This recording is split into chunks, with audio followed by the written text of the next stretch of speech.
Terima kasih kepada Bapak Dr. Rohidin Mersyah yang telah memberikan support dan apresiasi yang luar biasa terhadap Aisyah Bengkulu. Bapak Ibu hadirin yang berbahagia, kita dengarkan tausiah syawalan yang akan disampaikan oleh Ketua Pimpinan Wilayah Muhammadiyah Bengkulu kepada Bapak Haji Dr. Syaifullah MAG. Disilahkan.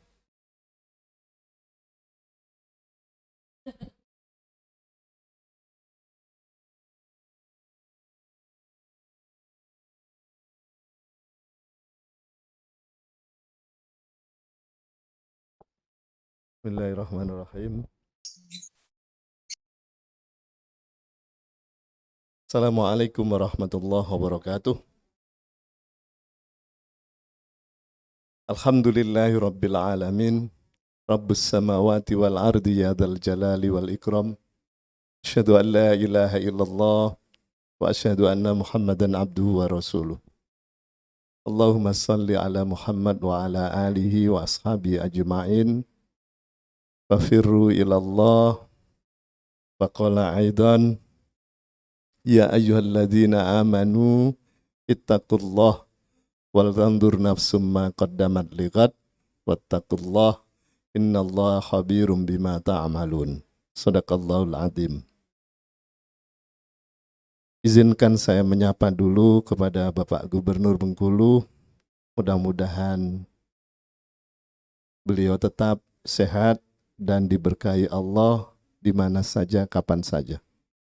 Yang terhormat Ibu Ketua Tim Penggerak PKK Provinsi Bengkulu, juga Bapak Ketua dan anggota pimpinan wilayah Muhammadiyah Bengkulu, saya menyebut diri saya sendiri, Bapak Rektor Universitas Muhammadiyah Bengkulu, Buya Salim dipilih selaku narasumber nanti akan talkshow soal Aisyah.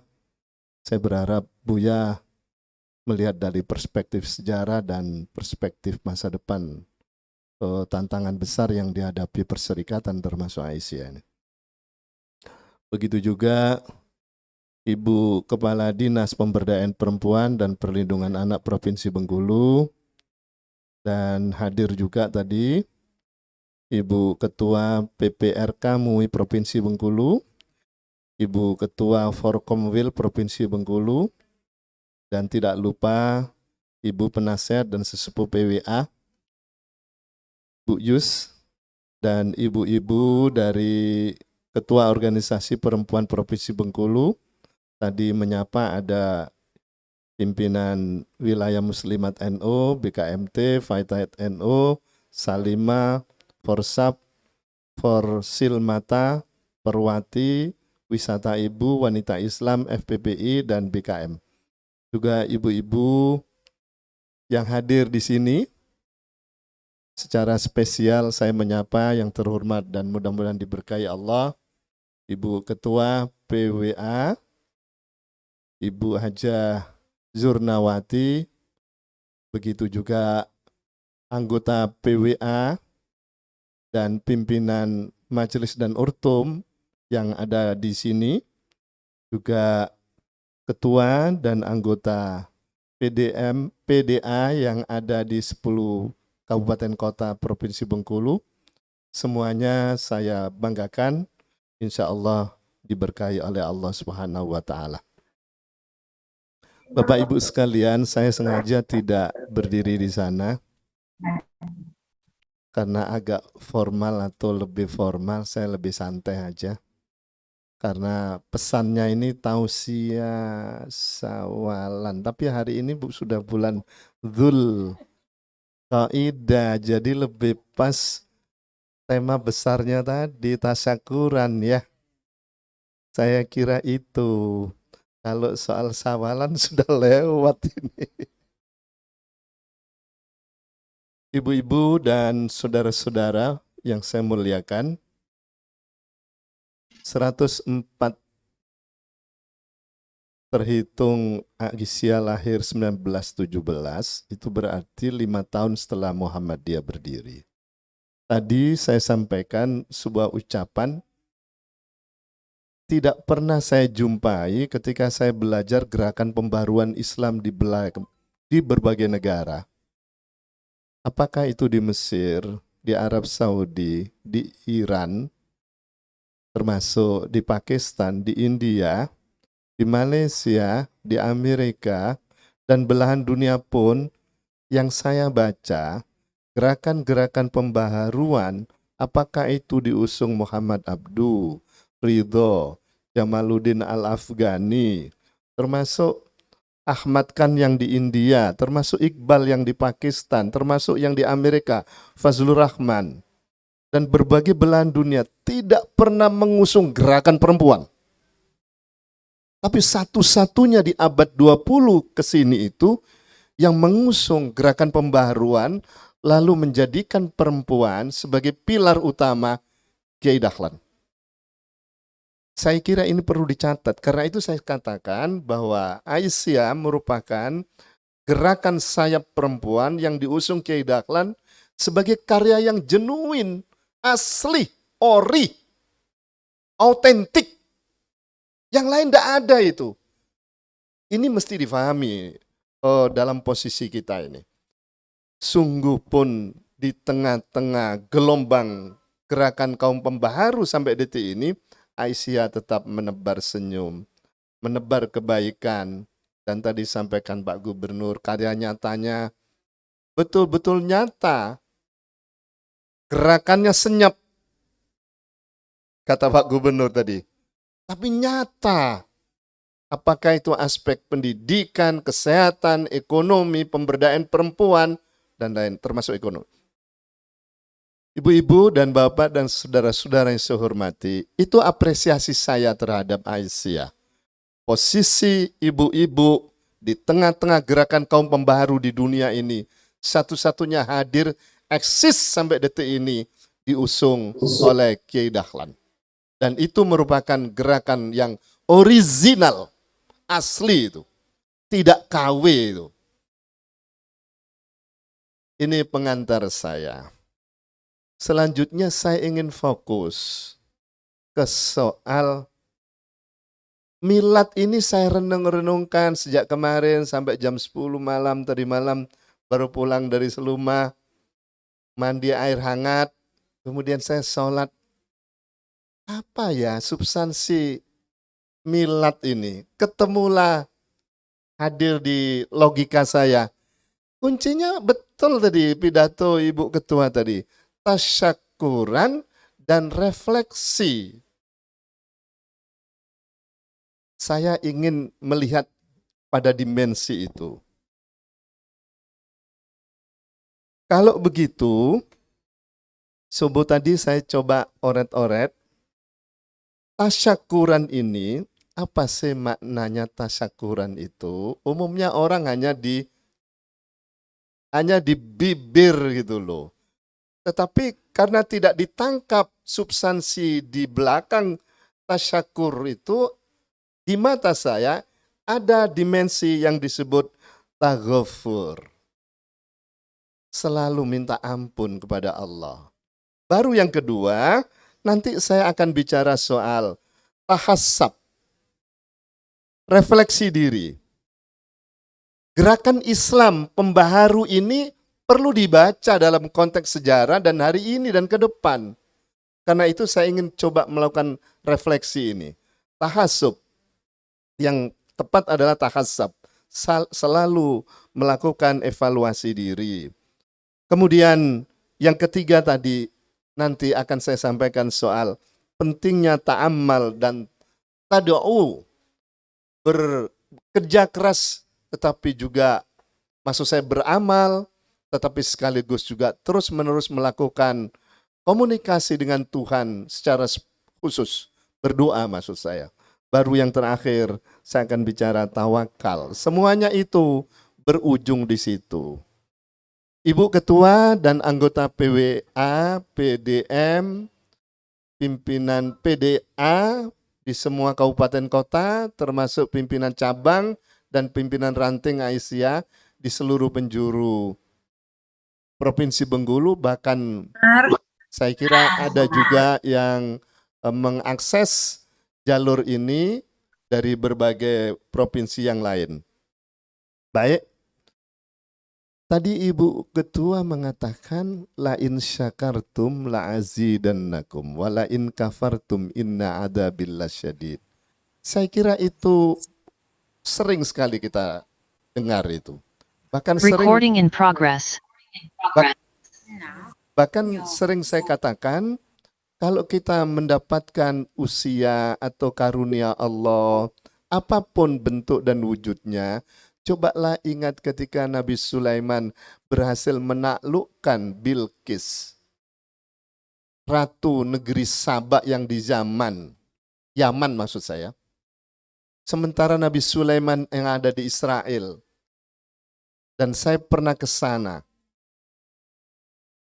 Ketika Nabi Sulaiman berhasil menaklukkan negeri Saba, digambarkan dalam Al-Quran surat As-Saba itu, dengan ratunya Bilqis, yang mampu membangun kesejahteraan umat, tetapi dia tidak bertuhan kepada Allah, didakwahi Nabi Sulaiman akhirnya berhasil menaklukkan Bilqis dan kekuasaannya. Statement Al-Quran, statement Nabi Sulaiman diabadikan di dalam Al-Quran surat An-Naml ayat 40 itu. Hadza min fadli Rabbi. Liyaskuru am akfur. Ini adalah hadiah dari Allah. Aku tambah dekat atau aku tambah jauh kufur.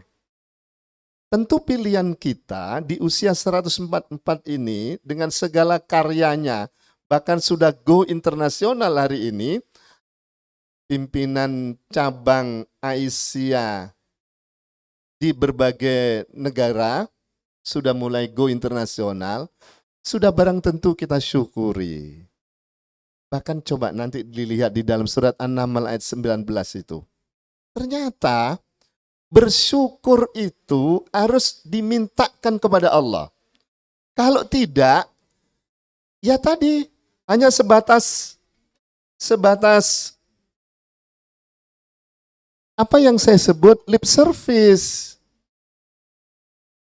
Al-Quran memberikan isyarat di dalam surat An-Naml ayat 19 bahwa Nabi Sulaiman berdoa Robbi auzi'ni an askuro ni'mati dan seterusnya. Robbi auzi'ni, wahai Tuhanku, berilah aku inspirasi untuk bisa terus-menerus bersyukur terhadap karunia yang kau berikan pada diriku. Kalau begitu, bersyukur tidak cukup hanya inisiatif sendiri. Tetapi itu harus juga diteruskan. Mohon kepada Allah supaya selalu diberi inspirasi. Supaya kita tetap berterima kasih kepada Allah. Anytime. Pertama yang saya minta kepada Allah, sholat tahajud. Yang saya minta itu minta ampun. Lalu bersyukur. Atau saya balik, saya bersyukur kepada Allah. Rabbi auzi'ni an askura ni'matikal lati an'amta alaik. Silakan diteruskan itu. Sebab tidak semua orang diberi karunia kemudian mau bersyukur. Ternyata harus dihadirkan energi langit. Supaya Allah memberikan inspirasi. Terima kasih ya Allah. Hari ini aku masih punya nafas.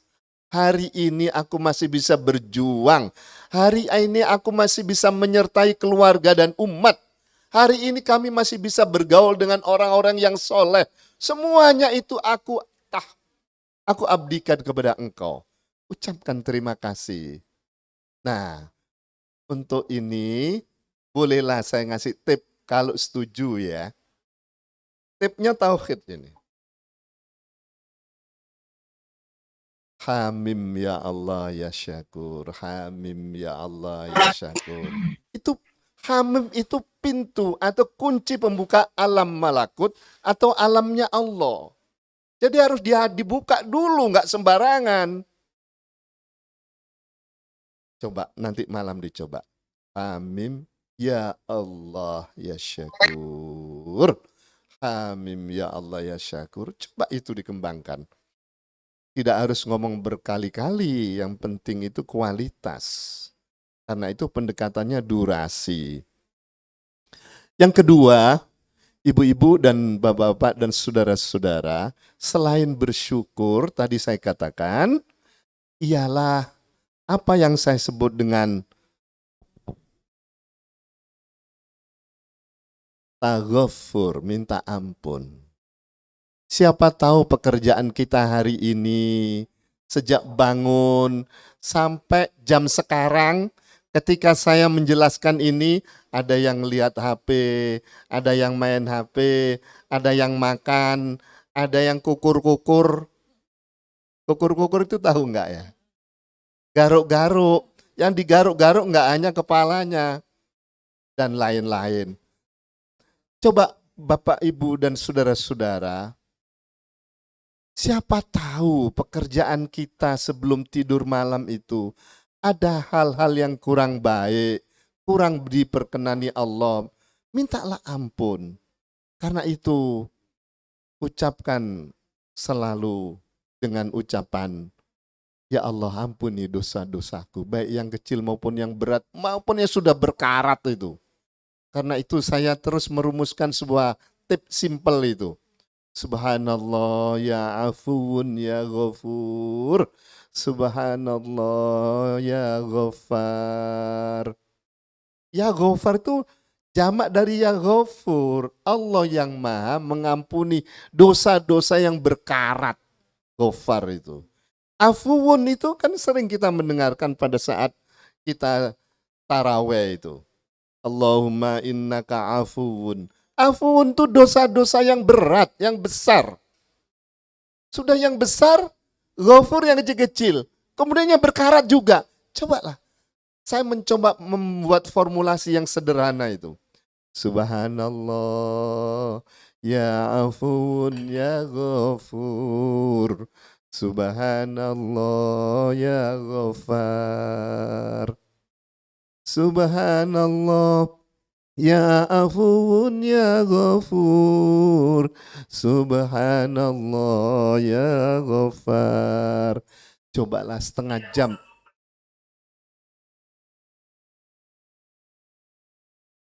Ya, saya kira ini iklan liwat ya.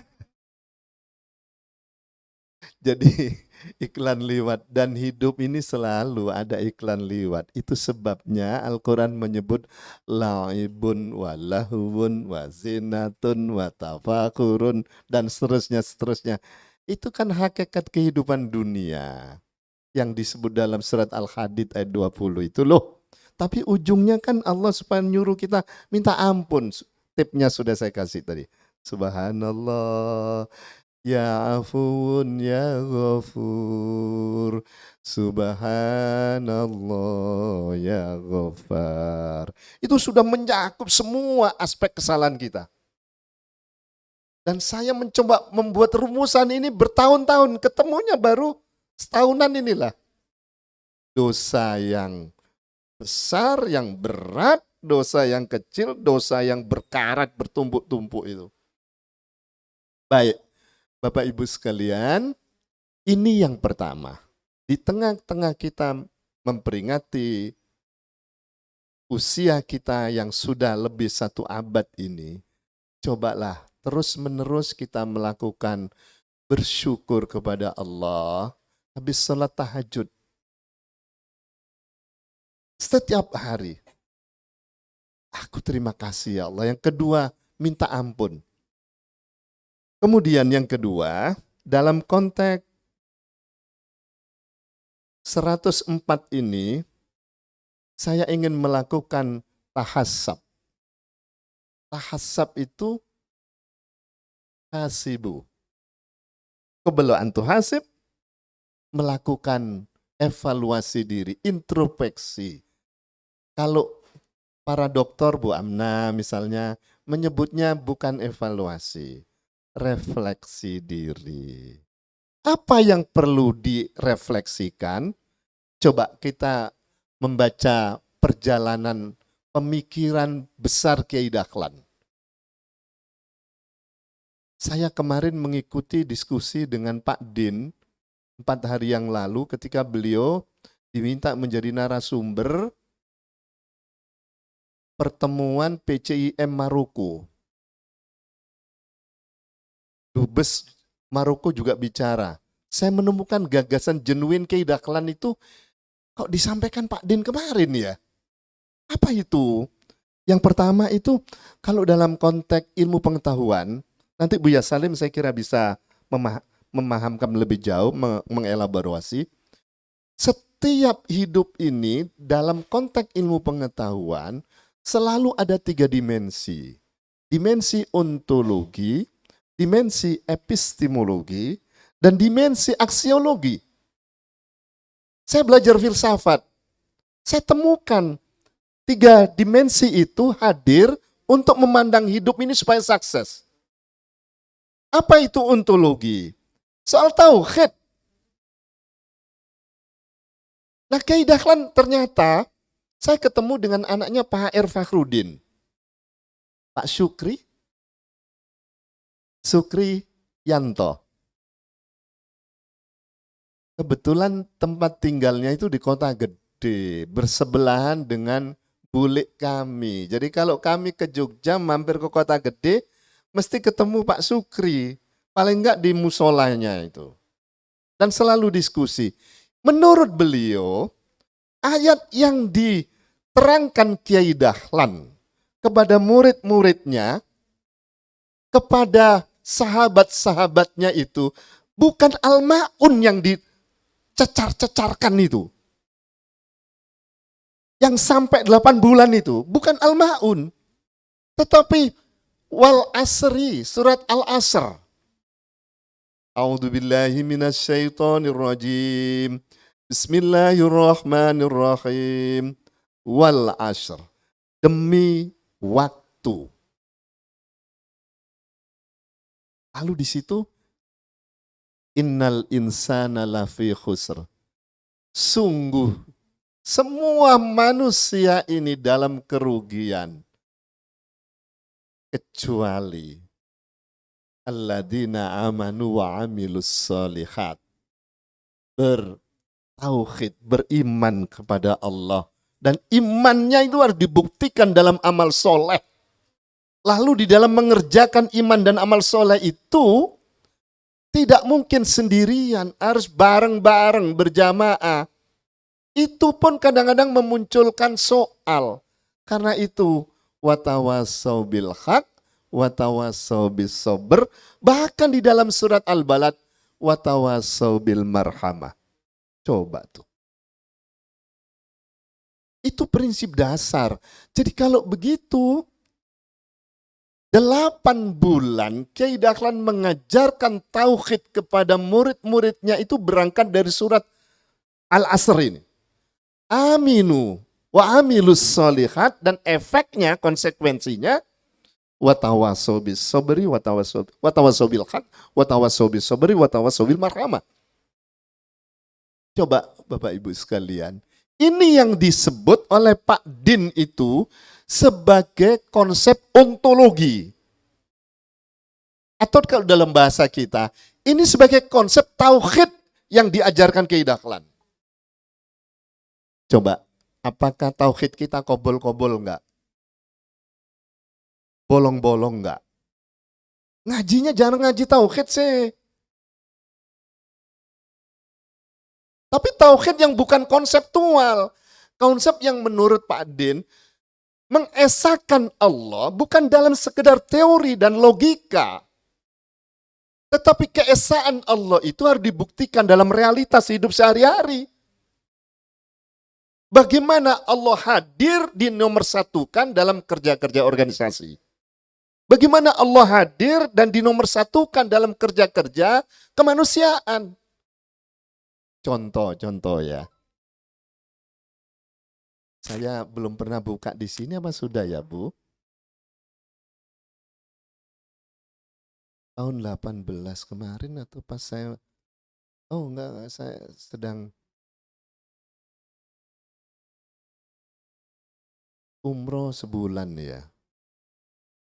Sama Mbak Win. Saya di Hijri Ismail itu sholat berdesak-desaan. Sampai saya sholat di punggungnya laki-laki orang Afrika. Tapi kan waktu sujud harus sujud ke bawah kan. Kemudian saya duduk di depan saya ada ulat segini. Tidak mungkin ulat itu hadir di situ menurut logika. Putih ulat itu. Pasti diinjak kaki orang. Enggak ada space, enggak ada ruang kok. Ketika saya sujud, kemudian atau ketika waktu itu saya salam, waktu salam. Assalamualaikum warahmatullahi wabarakatuh, kanan. Waktu ke kiri, ngelihat ulat itu. Dalam hati, ya Allah. Saya teruskan, saya lihat lagi sudah enggak ada. Itu ulat, saya memahami secara tauhid. Allah hadir mengingatkan saya. Dan ulat itu tahun berapa ya Bu? 17 ya. Ulat itu pernah saya lihat ratusan di kamar tidur saya. Saya dikirimi paket. Saya tidak tahu yang ngirim. Begitu bangun, Masya Allah. Saya berlindung kepada Allah, Ibu. Sudahlah ambil sapu, dinding-dinding itu, lantai itu dikumpulkan, adalah kurang lebih 5 piring itu. Kemudian saya bakar itu. Kenapa? Itu tahun 2004, waktu saya jadi anggota KPU. Loh ini tahun 17 ini Bu ya. Di depan Ka'bah. Di Hijr Ismail. Wallah demi Allah itu nyata di mata saya. Tapi begitu salam gini, saya lihat lagi sudah nggak ada itu. Oh, siapa tahu di tubuh saya yang dikirimi itu masih ada sisa satu hilang lagi di situ. Ya Allah terima kasih. Allah hadir menunjukkan kehebatannya, kemukjizatannya yang tidak mungkin binatang itu ada di situ. Coba. Yang kedua, saya pernah menggoda Allah, tanda kutip. Pikiran saya agak nakal dikit. Pas di Hijr Ismail, ya Allah izinkan hamba pengen tahu Ka'bah ini kekuatannya seberapa jauh. Ini maaf saya bukan. Tangan saya tempelkan Ka'bah itu di Hijr Ismail. Saya berdoa ya Allah sejauh mana kekuatan energi ini. Bismillahirrahmanirrahim. La haula wa la quwata illa billah. Tangan saya disedot itu Bu. Luar biasa, terima kasih ya Allah, Engkau telah menunjukkan apa yang saya butuhkan. Jadi bagaimana Allah itu, keesaan Allah, ketunggalan Allah, tidak hanya di Pancasila-sila pertama, ketuhanan yang Maha Esa, dalam mulut dan logika kita, tapi dalam realitas sehari-hari itu, Allah kita nomor satukan, kita dahulukan, apapun pekerjaannya. Tapi itu tidak mudah loh. Tidak mudah. Perlu perjuangan terus-menerus. Karena itu keikhlasan kita jaga. Kemarahan kita tahan. Kalau itu dipancing-pancing marah. Mengurus organisasi ini nggak mudah. Coba. Jadi, ontologi. Yang kedua, epistemologi. Metode untuk bertauhid dan beramal soleh itu seperti apa caranya? Rupanya Kiai Dahlan tuh mengajarkan, menurut Pak Din pada hari yang lalu saya rekam, Kiai Dahlan mengajarkan surat Ali Imran bukan 104, 110. Kuntum khaira ummatin ukhrijat linnas ta'muruna bil ma'ruf wa tanhauna 'anil munkar wa tu'minuna billah. 3 dimensi. Beramar ma'ruf, nahi mungkar, tapi tetap diwarnai sumber tauhid wa tu'minuna billah. Jadi jangan beramal terus, berbuat kebaikan terus, Allahnya lepas, itu maksudnya. Allah tetap digandengkan dengan amal itu. Epistemologinya di situ. Jadi saya melihat Dahlan sebenarnya, Bu ya, sangat sistematis mengajarkan, cuma ini belum dibaca banyak orang. Cobalah epistemologi terkait dengan kuntum khaira ummah. Kalau begitu kuntum khaira ummah ini, untuk bisa mewujudkan itu, perlu konsep menurut Pak Din, khilafah. Jangan disalahartikan kata Pak Din. Khilafah bukan khilafah yang diusung kelompok tertentu. Ini ja'ilum fil ardi khalifah. Khilafah dalam konteks individual dan kerja-kerja bukan kerja politik saja. Tetapi kerja-kerja kemanusiaan. Kita mengambil peran dalam posisi sebagai khalifah sekaligus Abdullah. Tadi ada nama Pak Abdullah. Saya jadi ingat almarhum. Rupanya gerak-geriknya seperti beliau. Oke, ibu-ibu dan saudara-saudara, ternyata konsep epistemologi itu konsep khilafah dalam makna yang sejati dan dalam makna yang genuine, ialah mendudukkan manusia sebagai khalifah fil ard yang tugasnya memakmurkan, memandu peradaban dunia. Itu sebabnya ketika ucapan tadi saya sampaikan, doa kami menyertai Aisyah yang 104 ini tetap eksis dan terus memandu perubahan peradaban dunia. Dan itu memang refleksi dari apa yang kita sebut dengan khalifah tadi itu.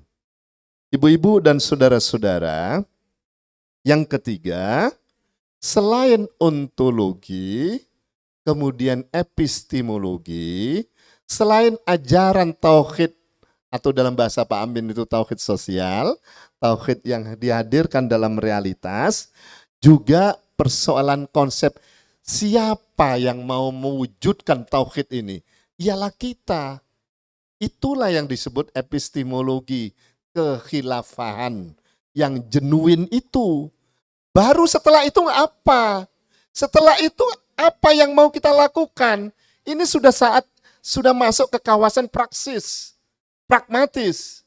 Nah, kawasan praktis dan pragmatis inilah yang disebut aksiologi. Dalam teori ilmu pengetahuan. Aksiologi itu sesungguhnya dimensi praksis pengamalannya, maka muncul di sini surat Al-Maun. Maka muncul di sini perlunya organisasi, wal takum minkum ummatu yad'una ilal khair dan seterusnya. Maka di sini perlu juga surat Al-Balad, wa ma adraka mal aqabah fakku raqabah au it'amun fi yaumin dzi masghaba yatiman dza maqraba au miskinan dza matroba summa kana minal ladina amanu wa tawassau bis sabri wa tawassau bil marhamah ulaika ashabul maimana walladzina kafaru bi ayatina hum ashabul mas'amah alaihim narum muqsadah. Itu kan surat Al-Balad. Jadi ibu-ibu dan bapak-bapak serta saudara-saudara sekalian, 3 dimensi inilah soal tauhid, soal kepemimpinan, dan soal kerja-kerja praksis harus menjadi satu kesatuan. Seringkali kita melihat di depannya saja kulitnya atau yang nampak itu aksioma tadi, yang nampak tadi itu unsur amalnya tadi itu. Tetapi epistemologinya dan ontologinya nggak kelihatan. Nah, yang jadi soal beramal. Epistemologinya berantakan. Kepemimpinannya saling memfitnah. Kepemimpinannya selalu dilihat dari sudut pandang negatif, suudon. Gawat ini. Positive thinking. Belum lagi bicara tauhidnya. Tidak pernah masuk di hati. Saya mencoba melakukan refleksi ini di ujung sana. Ada diskusi yang asik dari beberapa ibu. Yang saya tidak tahu apa yang dibicarakan. Jadi itu sebabnya kalau saya nanti di sana tambah enggak. Saya mau bicara konseptual. Aduh, padahal saya sudah ingin kemana-mana serba senyap. Kadang-kadang pertengkaran dinamika, saya mau diem, belajar jadi orang arif. Belajar sama dengan orang-orang tua kita itu. Jadi cobalah ibu-ibu dan bapak-bapak, saudara-saudara, 3 dimensi inilah. Soal ontologi, soal epistemologi, soal aksiologi. Kalau dalam bahasa kita, soal tauhid, soal kepemimpinan, dan soal amal soleh yang disebut oleh Pak Din Islah. Konsep tauhid, konsep khilafah atau kepemimpinan, dan konsep apa yang disebut Pak Din Islah.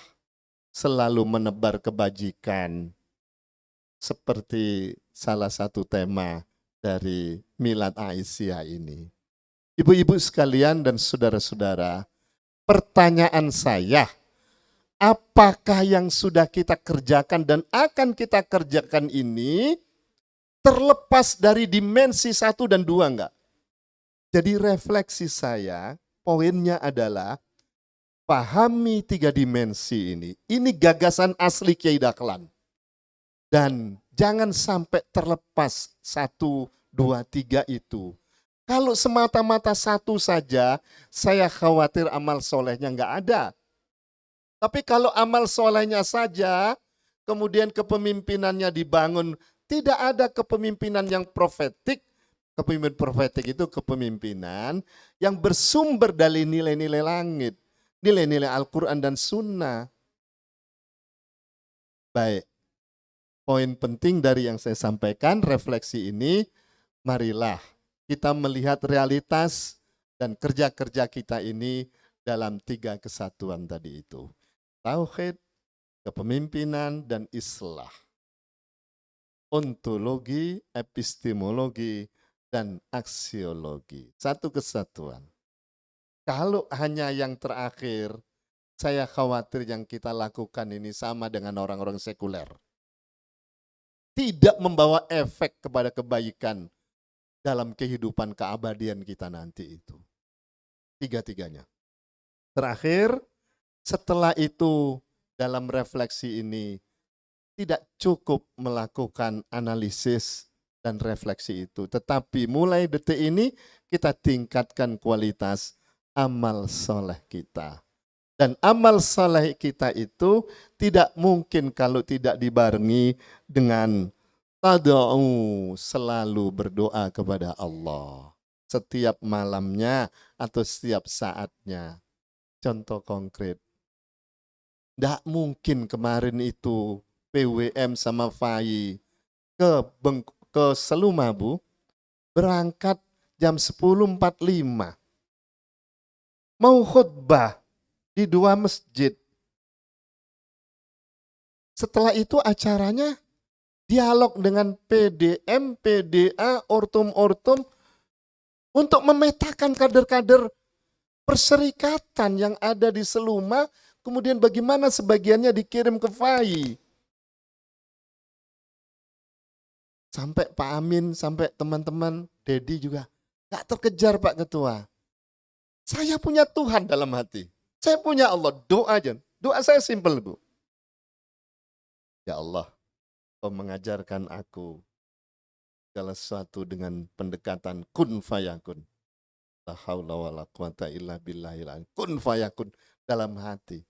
Yang menarik itu sampai di masjid 1 sedang pengumuman, Bu ya. Pengumuman khotibnya. Khotib sudah masuk ini. Yang di masjid 1-nya juga sedang pengumuman. Jadi pas nian ya Allah. Jadi saya ingin mengatakan begini loh. Kita ini besar punya Allah. Setiap saat janganlah Allah itu dijauhkan. Nomor 1kan. Apapun keadaan kita. Jangan otak yang dikedepankan. Ini bukan dunia ilmu pengetahuan ilmiah, ini kerja perjuangan. Perjuangan tuh ini. Ini harus diasah setiap malam. Ngaji, tahajud, hadirkan hidayah Allah itu. Insya Allah akan sukses. Ladang kita ini ladang perjuangan. Pengabdian perjuangan hanya mencari ridho Allah. Apa yang kita pikirkan di depan ini, kendalanya tidak sedikit. Main otak, nggak tembus. Pakai nurani. Siapa tahu yang kita bimbing itu nanti akhir kehidupannya itu husnul khotimah. Walaupun sekarang kita berlunta-lunta. Siapa tahu nanti setelah keluar dari bimbingan kita menjadi anak-anak yang soleh solehah. Dan itu banyak. Jadi ngelihatnya jangan prosesnya. Endingnya pasrahkan kepada Allah. Yang terakhir Bapak Ibu sekalian. Yang ingin saya sampaikan selain terus menerus meningkatkan amal soleh dan mengiringinya dengan doa. Doa itu jangan pakai doa jalan tikus saja. Jalan berliku-liku, doa jalan tol gitu loh. Kalau perlu ada kursus doa jalan tol, saya bimbing nanti itu. Ini nggak pernah belajar doa. Doanya dari kanan kiri, dari pinggir-pinggir. Bagaimana kita bisa mengatakan kun fayakun terwujud? Oke, kalau Buya nanti lebih banyak itu, tip-tipnya itu. Terakhir, setelah kita amal saleh dan terus berdoa kepada Allah, jangan lupa pasrahkan hidup kita ini. Pasrahkan perjuangan kita itu. Tawakal Allah. Itu harga mati. Saya sering bilang, ilustrasi tawakal itu kayak apa? Pasrah itu kayak apa? Suami saya sakit stroke misalnya. Atau apa Bu? Saraf kejepit. Ujungnya itu pasrah. Pasrah itu gimana sih? Pasrah itu zero. Nol. Apa yang kita kerjakan, kita doakan, apa yang kita hadapi, ada problem-problem normal, ada problem-problem laten. Setelah kita ikhtiar macam-macam, pasrah kepada Allah. Nolkan, ya Allah, aku tak kuasa apapun. Aku serahkan kepadamu. Aku serahkan kepadamu. Al-Quran, surat At-Tolak, yang sering disebut Ustadz atau Ibu protokol ini, ayat Ji Samsu, ayat 2 dan 3 dan 3, 4. Surat At-Tolak, itu andalan kita. Di ayat keempat disebut, wa may yatawakkal 'alallah fahuwa hasbuh. Siapa yang pasrah menyerahkan segala urusan kepada Allah secara total, fahuwa hasbuh. Dia akan menyelesaikan, mentuntaskan, memenuhinya. Ini pasrahnya nggak ada, main otak saja. Saya sudah tobat dengan kerja-kerja otak. Bukan otak tidak perlu. Saya ini kan kuliah di filsafat. Tobat saya ini. Lah kok ada orang nggak pernah kerja di filsafat, mau main filsafat, belajar dulu sama saya. Saya sudah tobat ini. Yang pasrah. Titik nol, serahkan kepada Allah. Ngurus panti, ngurus sekolahan, ngurus umat, ngurus apapun. Ujung-ujungnya pasrahkan kepada Allah. May yatawakkal 'alallah fahuwa hasbuh. Siapa yang bertawakal kepada Allah, dia akan mencukupi apa yang diperlukan. Percaya enggak itu? Nah itu harus diasah tiap malam. Dan ngasahnya jangan 1/4 jam. 1, 2, 3 jam lah. Enggak biasa. Kontak sama yang biasa. Saya ditemani Pak, saya temani. Tapi setelah 2 hari saya tinggal. Yang lain kan butuh juga kan? Bapak Ibu sekalian, saya kasih tips soal pasrah. Nomor 1, habis sholat malam, ya Allah, aku pasrahkan hidupku ini hanya kepadamu. Aku pasrahkan kerja nalar dan nuraniku kepadamu. Aku pasrahkan roh dan ragaku hanya kepadamu.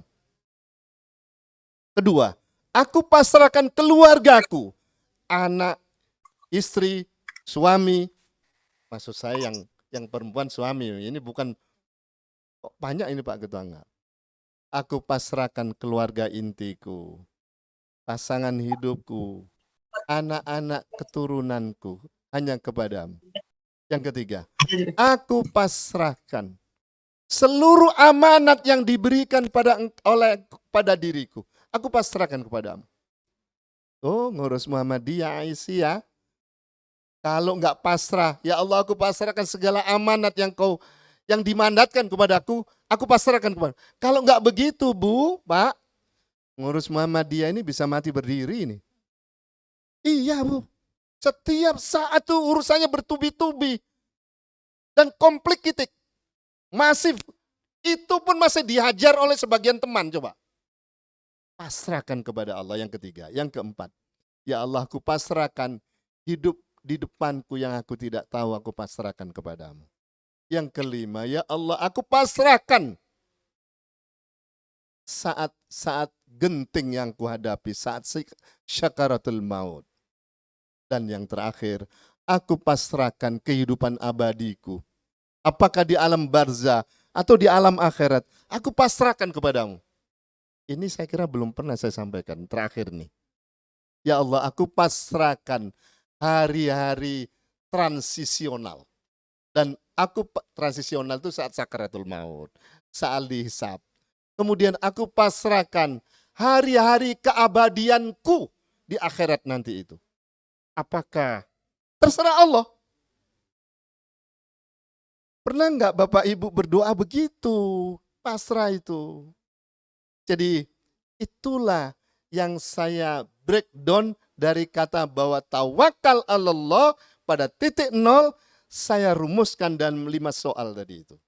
Pasrah hidupku, nalar nuraniku, aku pasrahkan ruh dan ragaku, aku pasrahkan keluarga inti dan keluarga besarku, aku pasrahkan amanat, seluruh amanat yang diberikan padaku. Aku pasrahkan hari-hari di depanku yang aku tidak tahu hanya kepadamu. Aku pasrahkan saat-saat transisional, saat sakaratul maut, serahkan kepadamu. Aku pasrahkan hidup dalam keabadianku kepadamu. Cobalah itu dimainkan. Kalau cocok apa yang saya kasih tip.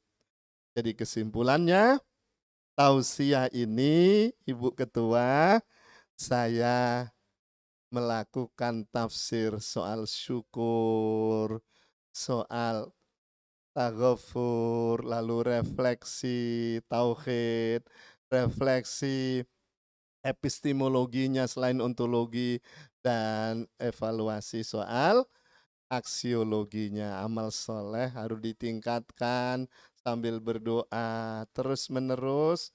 Dan yang terakhir, kita tawakal kepada Allah. Tidak hanya dalam mulut, tapi dalam rumusan kata-kata yang itu terkait dengan jalan yang sedang dan akan kita hadapi. Dengan 5 atau 6 poin tadi itu. Terutama aku pasrahkan masa-masa kritisku dan masa-masa keabadianku. Kurang lebih mohon maaf. Akhirnya kurang lebih mohon maaf. Jika ada yang kurang, saya mohon ditambahi sendiri. Kalau ada yang kelebihan, dikurangi sendiri, disempurnakan. Saya ingin mengakhiri dengan kalimat Nasrum minallah wa fathun qarib wa basyiril mu'minin. Sekali lagi selamat milad ke-104 Aisyah, mudah-mudahan terus menjadi ladang amal kita dan modal kembali husnul khotimah. Wassalamualaikum warahmatullahi wabarakatuh.